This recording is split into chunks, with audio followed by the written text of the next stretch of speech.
Salut, salut et bienvenue à la chaîne du bien-être où nous aidons nos jeunes sœurs à restaurer leur destinée à partir du bien-être afin de jouir des grâces et talents qui résident en elles. Alors, je vous souhaite tous la bienvenue et vous encourage, comme toujours, d'appuyer sur le bouton de notification et de partager mes amours dans vos différents groupes afin qu'ensemble nous puissions apporter un plus à la société. Pour vous qui êtes là pour la première fois, celle qui vous parle, c'est Maman Brigitte Monté. Alors, comme celles qui vous ont invité, cliquez sur le bouton de notification et partagez dans vos différents groupes afin qu'ensemble, nous puissions aider les autres à découvrir ce que vous découvrez sur notre chaîne. Je vous encourage aussi à faire un tour dans notre boutique New World Wellbeing où vous aurez pas mal de produits pour harmoniser votre vie. Alors, n'hésitez pas.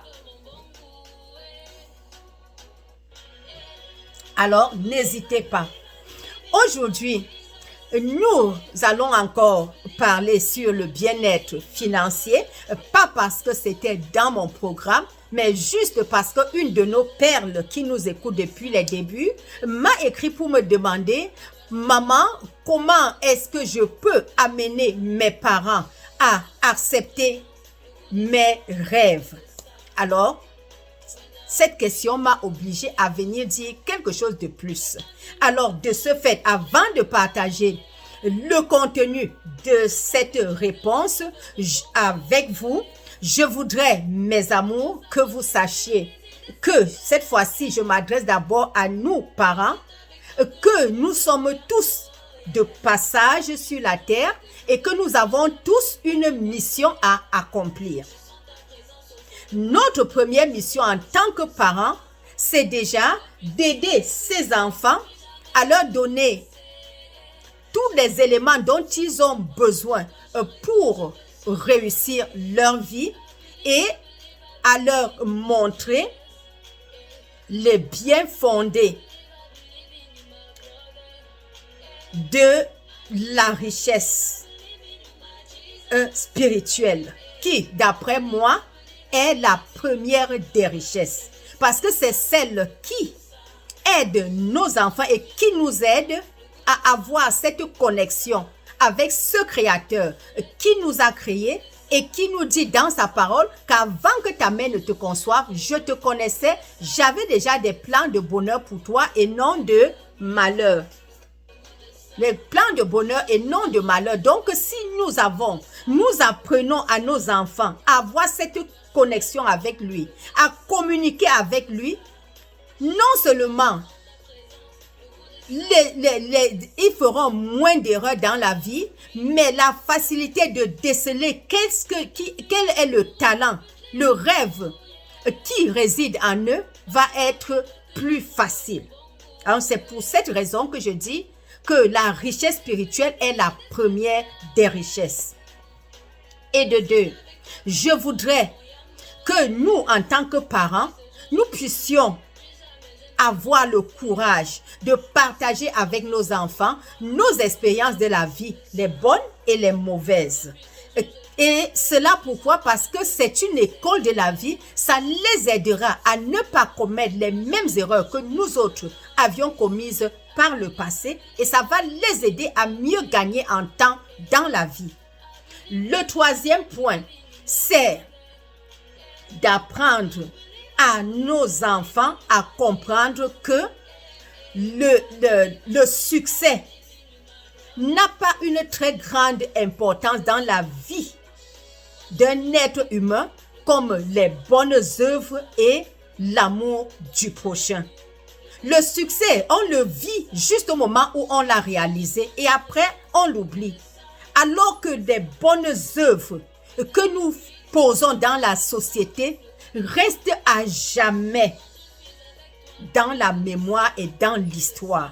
Donc, apprenons à nos enfants à multiplier et à voir cet amour des bonnes œuvres, cet amour du prochain qui ouvre des grandes portes d'opportunités plus que le succès.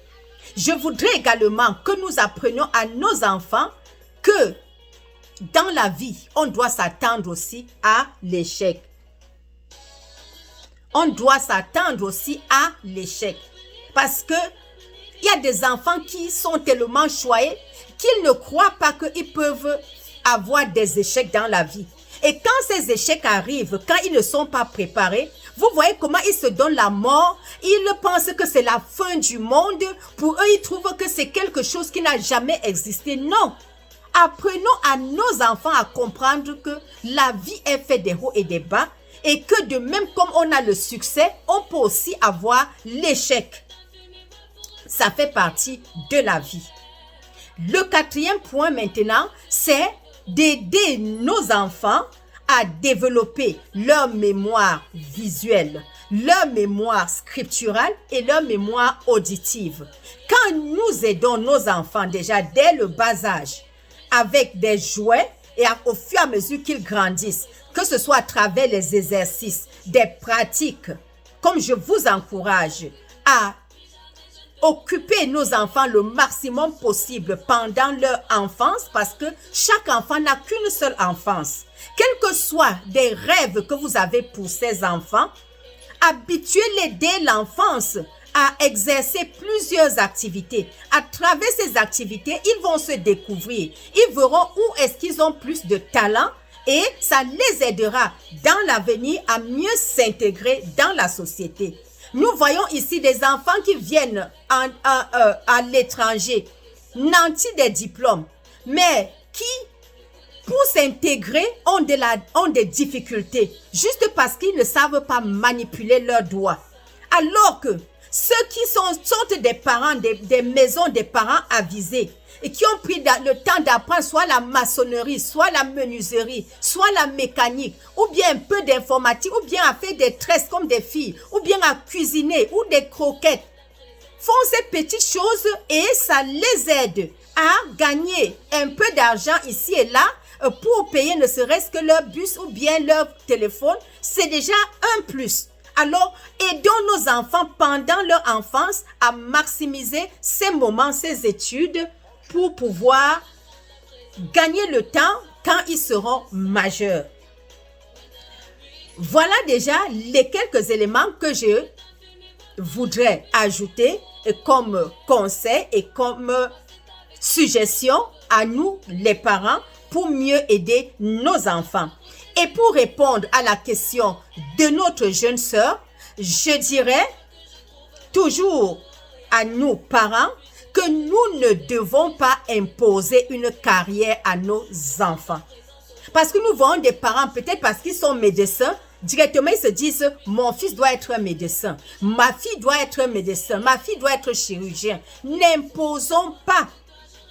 Demandons, tournons-nous vers ce Dieu créateur qui a béni nos entrailles avec ses enfants pour lui demander quel est le destin qu'il a réservé pour vous à travers cet enfant. Et aider l'enfant à travers les jouets depuis l'enfance, observer, multiplier les moments de dialogue, de causerie avec vos enfants pour déceler ce qu'il y a de positif. Qu'est-ce que l'enfant a comme talent? Et si ce talent-là, si le rêve que l'enfant-là a maintenant correspond à son talent, vous verrez que tout va vraiment s'accommoder et puis aller avec aisance. Mais si ce n'est pas, si l'enfant a un rêve et que ce rêve-là ne cadre pas avec le talent, vous pouvez tout simplement lui expliquer que ma fille, mon fils, ce que tu penses être ton rêve-là n'est pas ton talent parce que tu n'as pas cette facilité, cette aisance de l'exercer.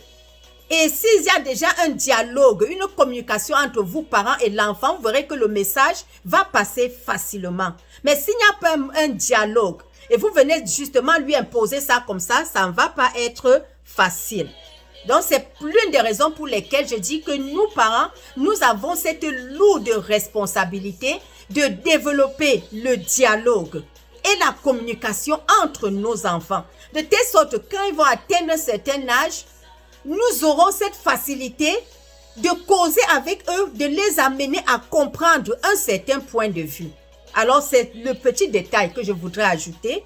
Et que le Saint-Esprit vous accompagne et que la grâce de Dieu soit avec vous. S'il y en a qui ont aussi des questions, n'hésitez pas de mettre dans la partie commentaire ou bien de nous écrire à partir de l'email de notre boutique. Nous allons vous répondre.